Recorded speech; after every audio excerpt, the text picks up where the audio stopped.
the active target is so fun to watch them on, because what I found out, and we've all kind of known it for years from ice fishing, the Lakers will get right up on the bait and just sit and look at it for a long time, like not changing, not doing anything. The bait just sits there and they just stare at it, and you can see them on the active target. It's almost disheartening, because you wonder, is he gonna bite, is he gonna bite, is he gonna bite? Now, some hardcore lake trout guy out there is gonna say, well, you should have tipped it with sucker meat.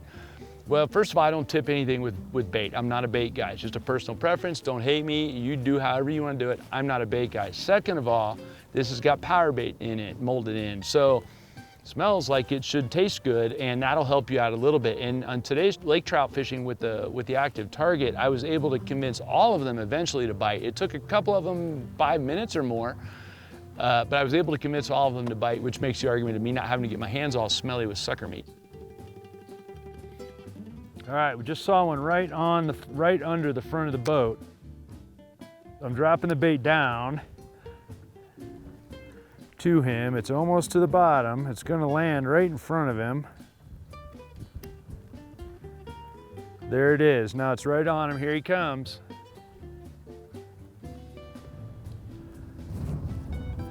And I'm doing very little. I'm picking that power switch up, and it just basically does this. It just sort of dances back and forth depending on the angle of the line and the wind.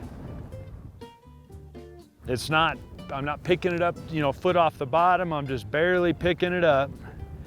And that lets me keep track of where it is, for one, gives it just enough motion to look alive, for two.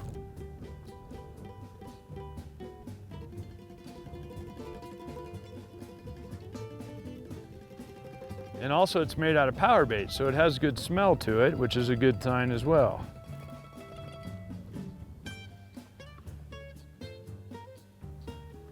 Come on, get it.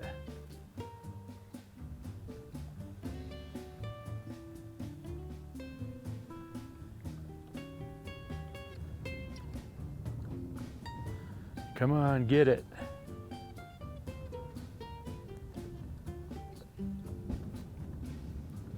Got him, there he goes.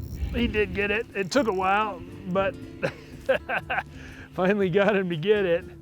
And again, I don't think it's a giant. It's not. It's exactly what we're looking for, though. So we'll bring him around right there. We'll keep that tight in the net. There we go. And that's it, guys. I mean, it took me, I think we rolled for all of that. I'm not totally sure, but it took me something like 3 minutes to get this fish to bite from the time I saw him. Again, we're not keeping any of these, so we're gonna be quick about putting them back. But it's the same bait, and I think we rolled through that thing. From the time I first saw him, I just kept the bait, keep working it, keep working it, keep working it, stay with the retrieve, stay with the retrieve, and then finally, sure enough, you pick it up and one little tick on it, and you blast them. So this power switch is so versatile, because if you look at the bottom, it's very flat right here. And that's what makes it glide off, similar to a tube jig, which is probably the most classic jigging bait for Lakers there is. Also, the tail's got a little bit of horizontal flatness, not vertical, horizontal, for the same thing. Makes the bait glide, very realistic profile, and fantastic way to get them caught.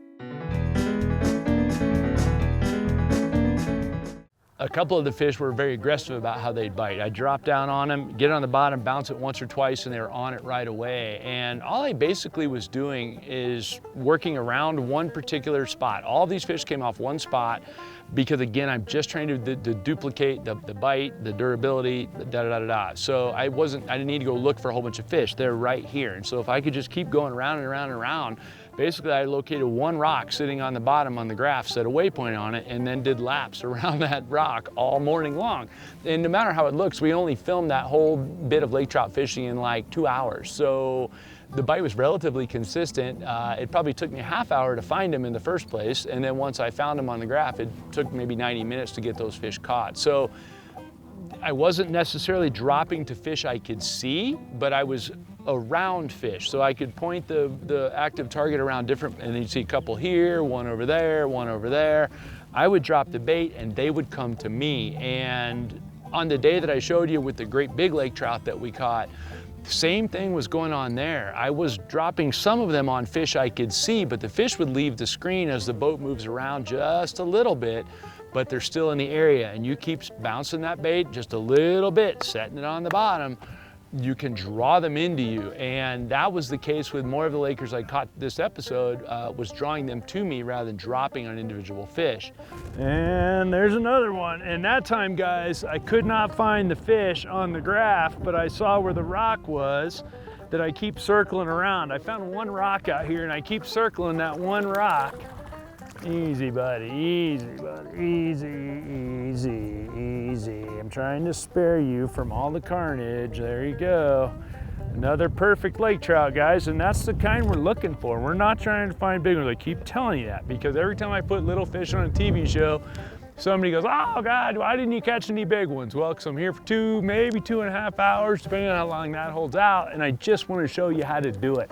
If you do exactly what I'm doing in deeper water, around bigger fish, you'll catch them, but I'm in shallow water around smaller fish, but the exact same concepts apply. So let's say you're relatively new to lake trout fishing. Yeah, we all want to go out and catch a giant, but go somewhere, do your research, go somewhere that's got a bunch of average sized fish. You're gonna have a better chance at getting bites, and you can work through the nuances of how do I get them to bite, how do I detect the bite, and how do I get the hook set? What do they look like on my graph? What do I need for boat control? All of that is going to be much quicker to learn if you can get some reps, so to speak, in. And you're gonna do that a lot better on average sized fish. So my best advice, if you wanna learn to lake trout, is go target little ones first, and doing it with the same technique you're gonna do to target big ones. Then you can switch over to big ones once you have a little bit of better feel for the technique, because your bite numbers are gonna drop to potentially next to nothing. If you get more than 3 or 4 or 5 bites in a day for big lakers in most Colorado lakes, you're doing really good. My best day ever, I caught only 5 big giant lakers.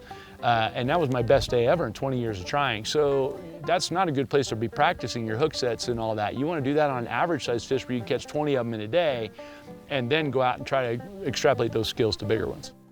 So I'm looking here, there's a couple of fish basically right under the nose of the boat. And so I'll just keep playing with this power switch. Lift, got him.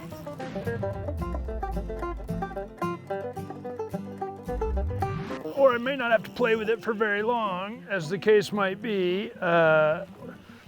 And guys, we're gonna swing them up in here, and that is exactly what we're looking for. Perfect lake trout. And on that note, guys, you always kiss the lake trout. It's one of my favorite fish of all, mostly because I have a complete love-hate relationship with them. I've had my butts kicked by that fish more than any other single species of fish. I've also had my most memorable day, or one of my most memorable days in fresh water with this particular species of fish. So it's, like I said, it's a love-hate relationship, but it's when you put together the bait that is highly responsive to any sort of input I give it, vertical, horizontal, erratic, smooth, whatever.